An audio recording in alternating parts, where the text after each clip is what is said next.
A group of elite scientists in China once laughed, then did the unthinkable. They burned the Quran, mocking and ridiculing it. But what happened next left them speechless.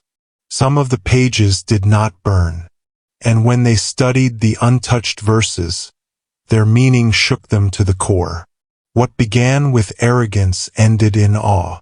One by one, they accepted the undeniable truth. The Quran contains scientific miracles no human could have written centuries ago. This is the true story of those scientists, and how one night changed their lives forever. May this story soften the hearts of those who listen, and may those who subscribe find barakah on their path. In Beijing's Haidian district stood a proud, shining four-story glass building, a modern fortress of knowledge. Inside, the most advanced laboratory in all of Asia operated around the clock. But this wasn't just a lab, it was a temple of reason. For those inside, science was their religion, and logic their only creed. In the main conference hall, 15 scientists gathered, all over 40, each holding not one but 2 PhDs. They had written dozens of papers and were considered giants in their fields. Their confidence came not from faith but from data, solid, verifiable facts. That day, an unusual request arrived from central government. Analyze the Quran, the note read. Determine whether it holds any scientific value. The room erupted in laughter. You want us to waste time on a 7th century book? Professor Zahn smirked, his snowy hair unable to hide the pride in his voice as he slapped the table. Dr. Min, a stern woman, raised an eyebrow and said coldly, "If this is political, let's finish it quickly. Burn it. Send in a blank report. There's no science in that old book." Nearby, several Qurans lay neatly stacked, their green covers shimmering with golden Arabic calligraphy under the lab's white neon lights. They seemed to glow. Zahn walked over, picked one up, and opened the first page. He read it like an ancient relic, coldly detached. Then, without hesitation, he lit a gas lighter and held the flame to the corner of the page. The fire danced, spreading quickly. Some scientists clapped mockingly as if watching a comedy. "There's your proof," Zahn laughed. "No God is coming to save this paper." But then the flame stopped, right in the center of the page. The edges charred, but the rest refused to burn. The fire froze, then extinguished as if time itself paused. Smoke rose. Silence fell. Their smug smiles vanished. "Impossible," murmured Dr. Li Wei, a thermodynamics expert.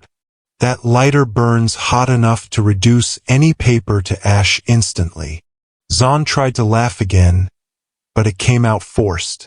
"Must be some kind of strange paper," he said, looking away, but even he couldn't hide the trembling in his eyes. In the silence, the youngest researcher, Chun Rai, stepped forward.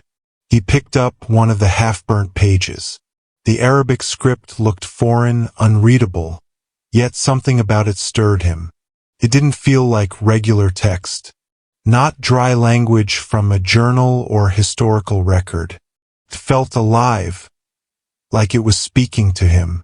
For the first time in their careers, none of the scientists spoke. In that smoky silence, something had begun, something beyond their comprehension. Chun stared at the letters longer than he should have. The elegant Arabic script was arranged like strands of genetic code, precise, deliberate. He took the page to his desk and placed it under a digital microscope, not to analyze the ink or fibers, but to avoid the rising discomfort in his chest. This wasn't just text. It was something else. Zahn, still trying to regain control, opened his laptop and began typing furiously. "We'll fake the report," he snapped. "No one's going to read it anyway." But no one replied. All eyes were now on Chun, who was typing the Arabic into an online translator. Slowly, word by word, the verse appeared on screen.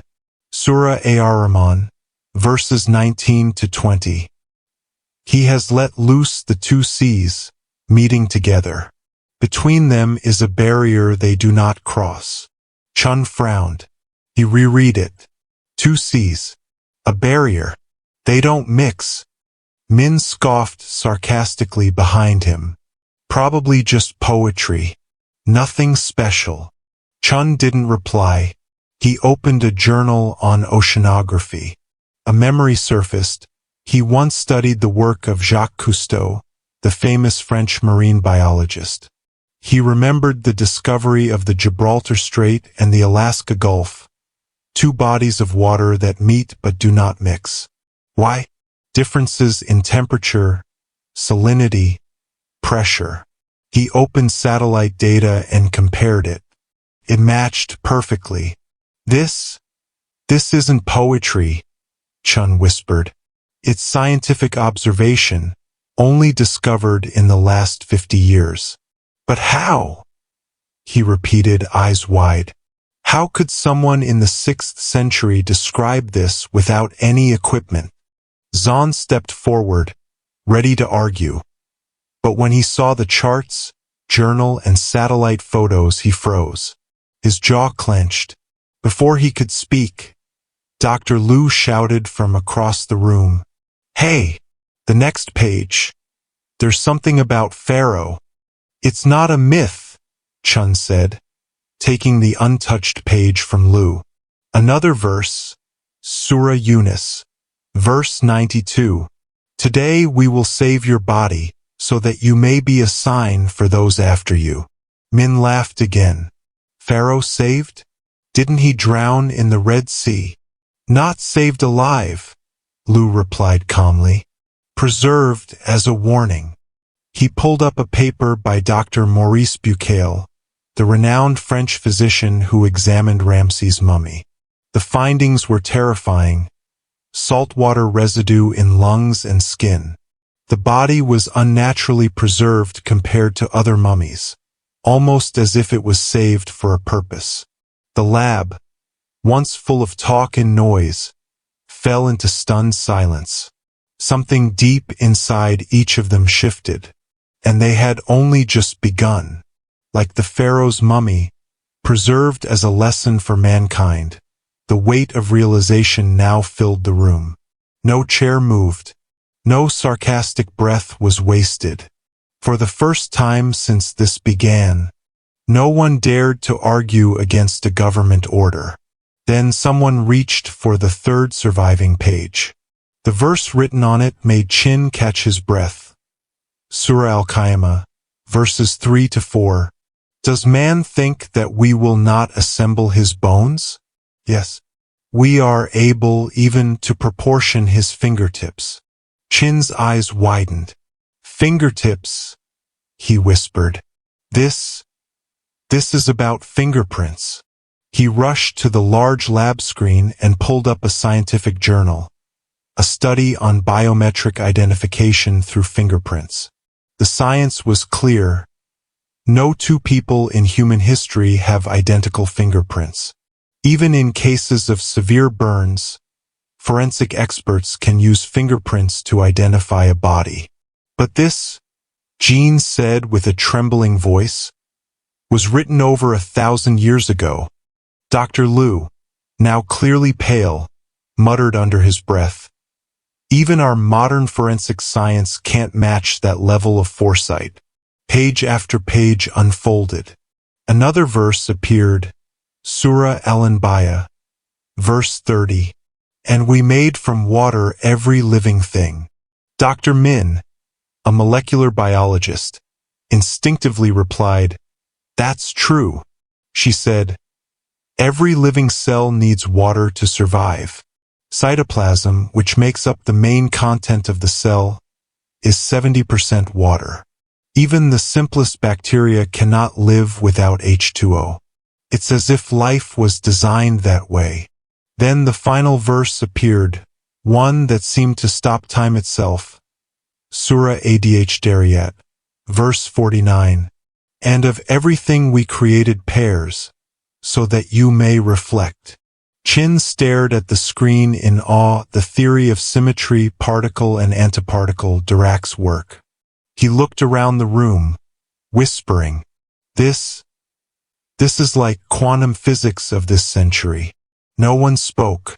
Even Professor Zahn, who that morning had arrogantly burned the Quran, now sat like a man stripped of pride. His eyes were hollow, filled with thoughts he couldn't untangle.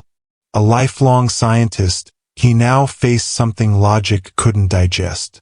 If all this is just coincidence, Dr. Liu finally said, then these coincidences are far more complex than any scientific theory we've ever created. They didn't know it yet, but that night marked the beginning of a journey that would forever change their lives. The unseen page was not just paper, it was an invitation, an entry point into something far greater than any lab theory or algorithm could contain. For the first time, they had encountered the border between science and revelation. The night continued. The laboratory, normally dark and silent at that hour, still shone with bright white light. Not a single scientist had left. They were no longer researchers competing for prestige. They were humans, quietly losing the ground beneath their feet. On the central table lay the partially burned pages of the Quran, now silent witnesses to something extraordinary. Professor Zahn sat still. His hands trembled not from cold but from internal collapse. He rubbed his face, trying to calm the storm inside, but it didn't help. Verse after verse echoed in his mind, describing scientific realities humanity had only recently discovered. How could these verses be so precise if they came from the 6th century? Though exhausted, Chinner began flipping through the remaining pages, now with a strange urgency. He stopped at another verse, Surah Az-Zukhruf, verse 44. The 7 heavens, the earth, and all that is within them glorify Allah. There is nothing that does not glorify Him with praise, but you do not understand their glorification. Chin whispered, Everything glorifies, even inanimate objects? He turned to Min. Remember Professor William Brown's experiment in the US? The one with ultrasound from plants. Min swallowed hard. Yes. At first we thought the sound frequencies were just static noise. But when we amplified the signal, the pattern became rhythmic. It looked like communication. Chin nodded. This verse spoke of that over 1,000 years ago. Dr. Liu, still processing everything, scrolled through his tablet. Another verse appeared, Surah Al-Araf, verse 133. So we sent upon them the flood and locusts and lice and frogs and blood as distinct signs. Blood rain, Liu asked aloud, doubting his own ears. Symbolic, maybe? Then he went silent. His screen displayed a scientific report from Columbia in 2008. A strange event occurred. Red rain caused by Serratia marcescens bacteria, airborne and falling with precipitation. Liu's voice dropped to a whisper. Blood red rain. Exactly as described. Then Mellon pointed to another verse, Surah An-Najm, verses 45 to 46, and that he creates the pairs, male and female, from a sperm drop when it is emitted. Chin slowly nodded. We once believed that gender was determined by the mother, but modern genetics shows that it's the sperm that carries either the X or Y chromosome. The determining factor is the male. He quietly closed the embryology journal in his hands. No one spoke, not because there was nothing to say, but because they were shaken. How could a book revealed in the desert, in an age of camels and swords, contain knowledge only uncovered centuries later with microscopes, satellites, and quantum theory. That night, there was no more laughter, no more arrogance, only silent contemplation. Professor Zahn slowly rose and walked toward the page he had first set on fire. His trembling hand touched the charred edges. "I can't believe this happened," he whispered. "I tried to burn it, but now I feel like it burned me." Chin looked at the clock. It was 3:10 a.m. No one had left. He opened the last unread verse from the remaining pages. Surah Al-Anbiya, verse 30.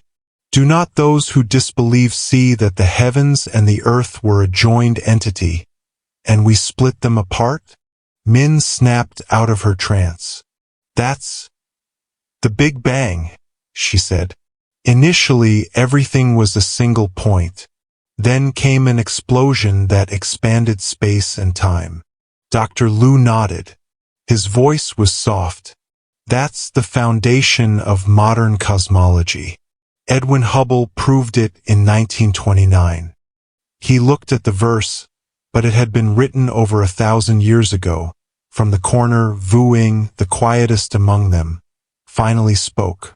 "All this time, we've been so proud of our instruments, forgetting that science can only answer the question how, but never why." Everyone turned to him. His face was calm, but his eyes were red. "I've never been religious," he admitted.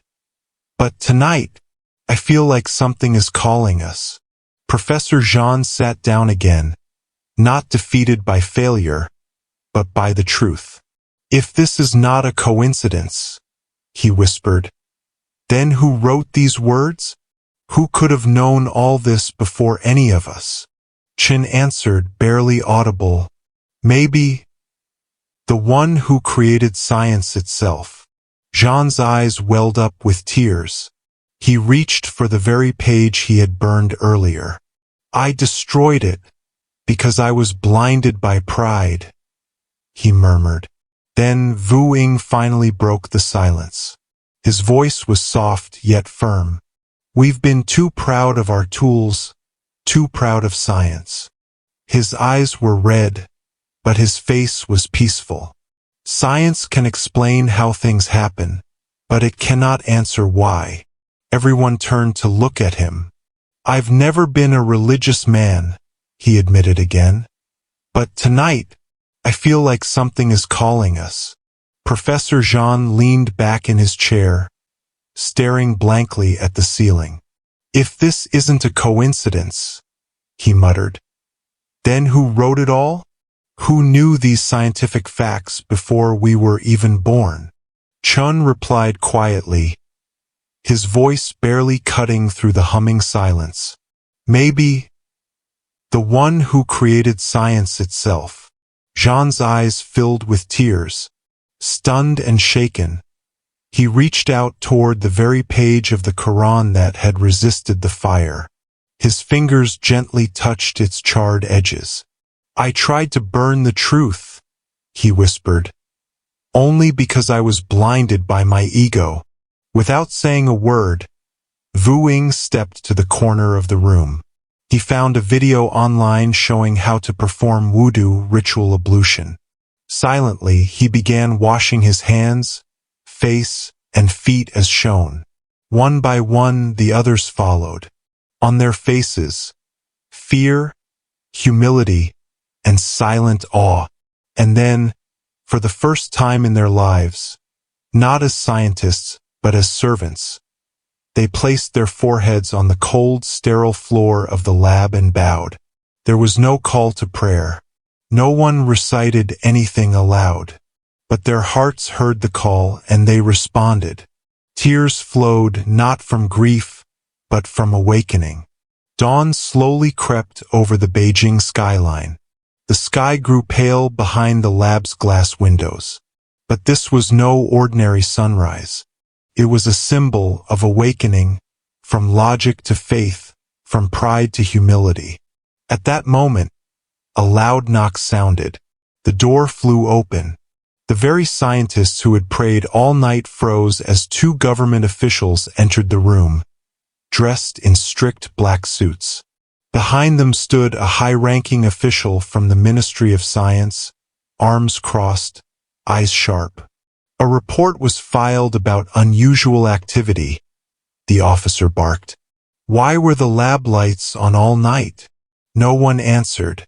Professor Jean suddenly stepped forward, hiding the pages of the Quran beneath his lab coat. We were conducting deep research, he said calmly, though his voice trembled. Research into religious texts? The other officer asked, eyeing the scattered papers on the table. Chun quickly interrupted. It's a linguistic study. We're analyzing the structure of ancient texts. A private, independent project. The officials gave them cold, piercing looks. Make sure this has nothing to do with promoting religious ideology. You know the consequences. This is China, a secular state. And with that, they turned and left. But the silence that returned wasn't the same. This time, it wasn't reverent. It was fear. They had crossed a line, and now they knew their beliefs would be tested not just spiritually, but politically, socially, and perhaps illegally. In the corner, Wu Ying held tightly to a small Quran he had secretly ordered from abroad. He hugged it like someone might take it away any second. We can't keep going like this, he whispered. If it's true, we can't hide it forever. But if they find out, someone replied, we could lose everything.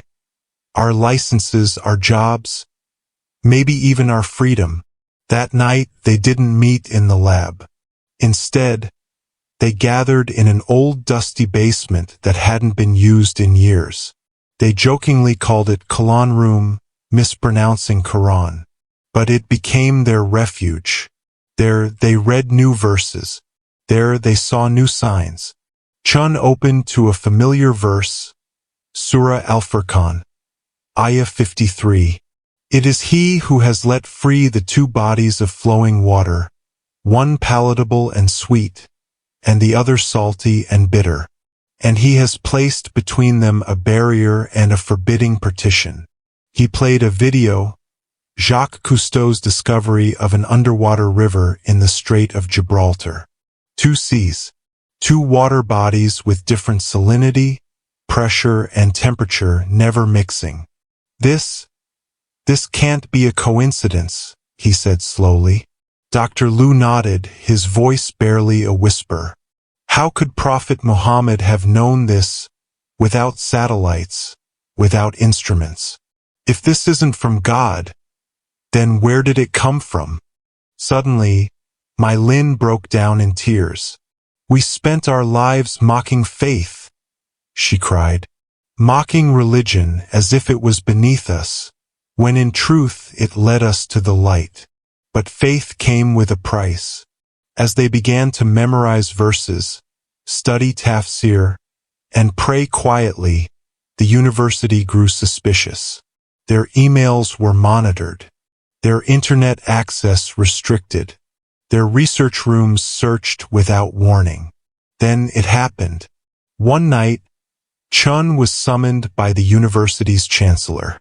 In a cold room thick with pressure from the authorities, the chancellor delivered an ultimatum. Cease your study of that Arabic book, or lose your academic titles. Access to the laboratory and their future was at stake.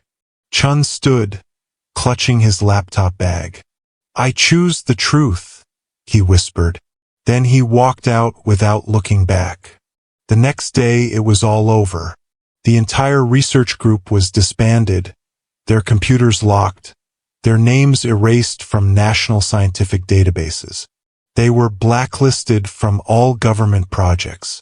But one thing couldn't be erased, the truth etched into their hearts. In exile, they found refuge in a modest house owned by Wu Ying. There was no laboratory, no advanced instruments, just a narrow living room and their faith.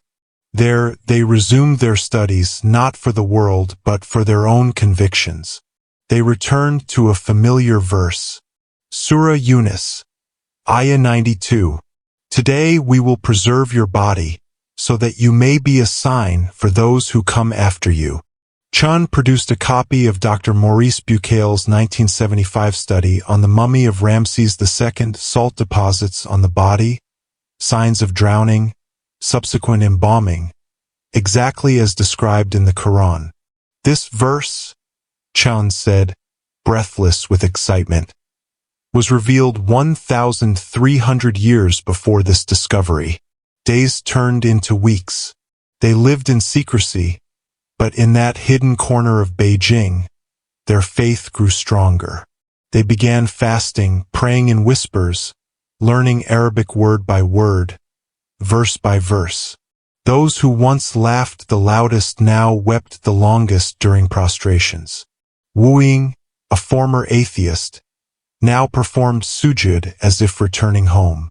One day he said, "I thought I knew everything, but I didn't even know who I was." One evening, while studying the Quran in their quiet refuge, they came across a verse that stopped them all. Surah Adh-Dariyat, Ayah 49. And we created all things in pairs so that you may reflect. Their minds instantly recalled the theory of matter and antimatter, Dirac's field in 1931, quantum physics proving that every particle has an antiparticle. Everything in nature exists in pairs. Science only confirms what has already been said. Dr. Liu murmured. There were no academic awards, no peer-reviewed articles, no Nobel Prizes. Yet, in that small room, they found a peace they had never known before. Not the peace of recognition, but the peace of purpose. They began to understand that life was not just data and equations, it was meaning. That night, as silence and fear surrounded them, they stood together under the dark Beijing sky, returning to the verse that had once shaken them. Surah Al-Anbiya, Ayah 30. Do not the disbelievers see that the heavens and the earth were a joined entity, and we separated them? They looked at the stars not as skeptics, but as seekers. Now they understood. They hadn't chosen Islam. Islam had chosen them. Through fire and pride, through evidence and verses, the truth had found its way into their hearts. The Beijing sky darkened. Heavy clouds loomed overhead, as if the heavens themselves were preparing for change. In a modest apartment in the Haidian district, 6 people sat in silence. There were no more discussions about atoms, cells, or particles. Only one question remained. Faith. Professor Zhang looked at the framed Quranic page on the wall, the very one he had tried to burn. The charred edges hadn't destroyed it. Instead, they had illuminated the path to light. He wiped his face and quietly said, "We can no longer hide." Beside him, Dr. Liu held his daughter's hand. The night before, he had told his family everything. His wife cried but did not push him away. "I've said everything," Liu said. "This is the end of my scientific career, but I have no regrets. Science led me to the truth." Wu Ying stood up and opened a hidden bag. Inside were 6 pieces of pure white cloth, secretly purchased from Uyghur Muslims. "I don't know if this is right," he said nervously, "but I want us to perform sujud today as Muslims." Tears streamed down Mina's face, the most rational, most skeptical among them. "I mocked what I didn't understand," she sobbed. "But now I understand and I'm ashamed." Xin Rui took the mushaf and read aloud a verse that pierced his heart. Surah Az-Zukhruf, Ayah 40. Can you make the deaf hear, or guide the blind and those who are in clear error? The 7 heavens, the earth, and all that is in them glorify Allah. There is nothing that does not glorify Him with praise, but you do not understand their glorification. His voice trembled. I studied plants my whole life, and I never knew they were praying. Each of them stood up and made ablution from a small, broken sink. Not perfectly, not as taught in a madrasa, but with sincerity and pure hearts. They used a digital map to find the Qibla in that cramped room. Professor Zhang stood at the front. For the first time in his life, he became an imam. His voice shook as he whispered, Allahu Akbar. Tears flowed as their foreheads touched the floor. It was a prostration not for the world, but for the Creator. Born from pride, fire, and denial, now transformed into humility. There were no cameras, no announcements, no scholars to guide them, but it was the most important moment of their lives. And when they finished, their trembling lips pronounced the words they had secretly practiced for weeks. I bear witness that there is no God worthy of worship except Allah, and I bear witness that Muhammad is the messenger of Allah. Now they were Muslims, fully by soul and by name. But peace didn't last long. 2 days later, Wu Ying's house was raided. All their mushafs were confiscated, their laptops smashed. They were detained and interrogated, accused of spreading radical ideologies. Professor Zhang was slapped. He calmly responded, We only read the very book that was once ordered to be burned. Another officer struck him again. But Zhang just smiled and whispered, I was once arrogant. Now I am only a servant. They were held for 7 days.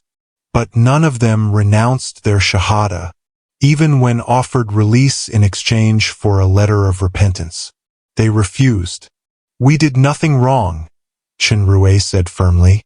We only found the truth. Under international pressure and attention from foreign media, they were released without formal charges. But they were not free. Their research careers were destroyed, their names blacklisted, branded as academic traitors. Yet none of them regretted a thing. Now, back in their hometowns, they teach children, not only about science, but about the one who created science. Xin Rui teaches biology. He often tells his students about the miracle of fingerprints. Does man think we will not assemble his bones?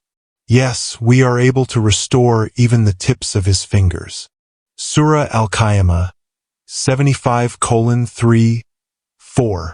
Wu Ying started an independent journal, focused on harmony between Quranic verses and modern scientific knowledge. He wrote a paper connecting Surah Al-Anbiya, verse 30 to the Big Bang Theory and the origin of life from water. Min opened a secret women's circle for those interested in Islam. She teaches them that being a scientist doesn't mean rejecting religion. We must seek God's signs, she says, in the book and in the universe. As for Professor Zhang, he is now old and no longer active in academia. Each morning he sits on his veranda, memorizing the Quran. When a journalist once asked, What do you regret most in life?